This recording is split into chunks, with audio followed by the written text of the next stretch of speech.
Good afternoon, everyone. Today, I would like to read you a Valentine's Day story called Love Splat by Scotton. This is one of my favorite stories, and it talks about how sometimes things don't necessarily work out the way we want them to, but that they still work out okay. I hope you enjoy the story as much as I do. Love Splat. Splat stared into the bathroom mirror. A worried Splat stared back. His heart drummed and his tummy rumbled. He straightened his whiskers, ruffled his fur, and brushed his teeth.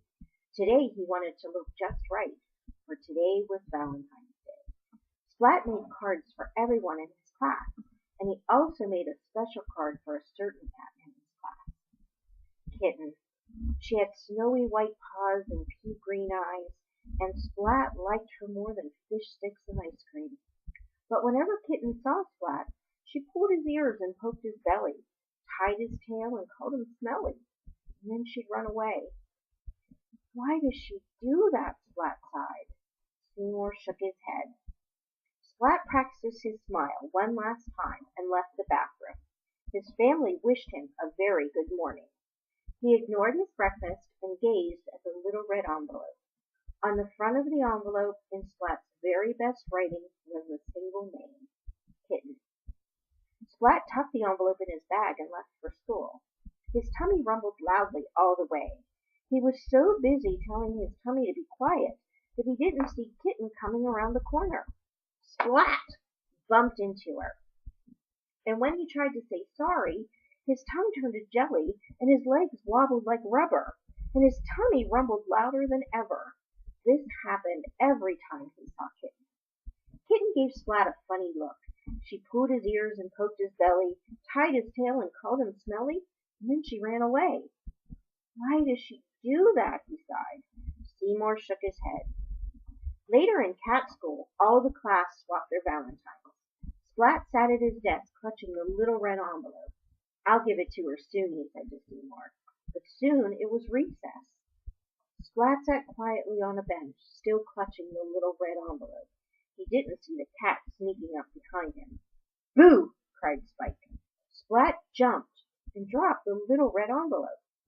Spike picked it up and read the name on the front. I like Kitten too, Spike announced, and I like her more than you do. But I like Kitten this much, said Splat. And I like her this much, said Spike. Aw, groaned Splat. Splat pulled a piece of chalk from his pocket and drew a heart on the ground. I like Kitten this much, he said. And I like Kitten this much, said Spike, and he drew a heart around the whole playground. Aw, groaned Splat. I made Kitten a special Valentine's card, Splat said. Do you call that a card? Spike said smugly. Ah, groaned Splat, it's not fair. Seymour shook his head. Splat's card looked teeny-weeny next to Spike's, and with a sigh he threw it in the trash. Kitten opened Spike's card. The message inside read, You are so lucky that I like you. Kitten smiled, but Splat didn't, and he turned away. Splat didn't see the snowy white paws lift the little red envelope from the trash, or the pea-green eyes read the name on the front. Kitten took the card from the envelope and opened it. In Splat's very best writing were three little words. I like you. Kitten sat down next to Splat and gave him a little pink envelope. On the front was a single name, Splat. Splat opened the envelope, and on the card was a rhyme. Your fur is soft, and I like to stroke it. You make a silly noise in your belly when I poke it. Your tail's so bendy it makes me laugh, and you smell really nice when you've just had a bath. Inside the card, in Kitten's very best writing, were three little words. I like you. And that concludes Love Splat by Scotton.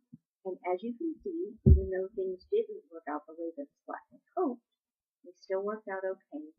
He was able to tell Kitten that he liked her, and the best part of all is Kitten liked him too. I hope you enjoyed this